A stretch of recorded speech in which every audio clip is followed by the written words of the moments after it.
Hello students, आज हम सीखेंगे A to Z phonic sounds in Hindi. आज हम ये देखेंगे कि हम ए से लेकर जेड तक के अल्फाबेट्स को हिंदी में कैसे प्रोनाउंस करेंगे।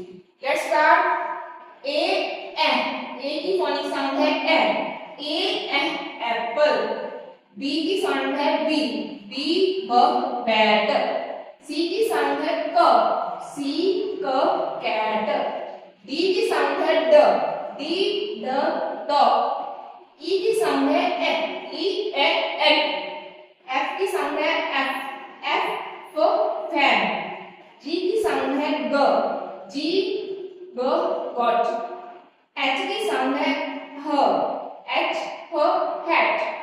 आई की साउंड है ई आइस।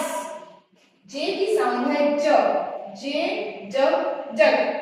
के की साउंड है क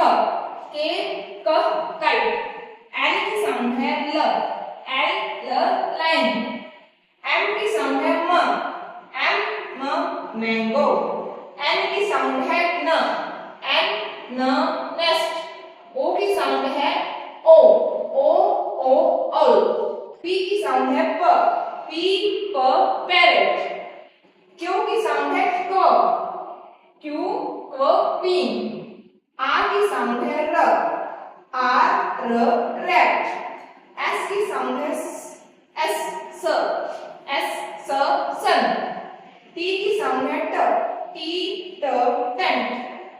यू की साउंड है जो पहला हमारा आता है वो। हमारे ए की साउंड है एप्पल। ई की साउंड है एग और यू की साउंड है अम्ब्रेला। बी की साउंड है ब। हमारे जो बी वाला बस वाला बी था उसमें भी बड़ा वाला ब और इसकी है ये वाला ब पेन। डब्ल्यू की साउंड है ब। इसमें हम हल्का सा ह की आवाज निकालेंगे बैब। हमारे एक्स की साउंड है स आधा स जैसे कि हमारा बनेगा एक्स का बॉक्स। वाई की साउंड है या। जेड की साउंड है ज। इसके हल्का सा पैर में बिंदी लगेगी यू। ऐसे ही हमारा जो ज था उसकी साउंड थी जे जेड जू। Thank you.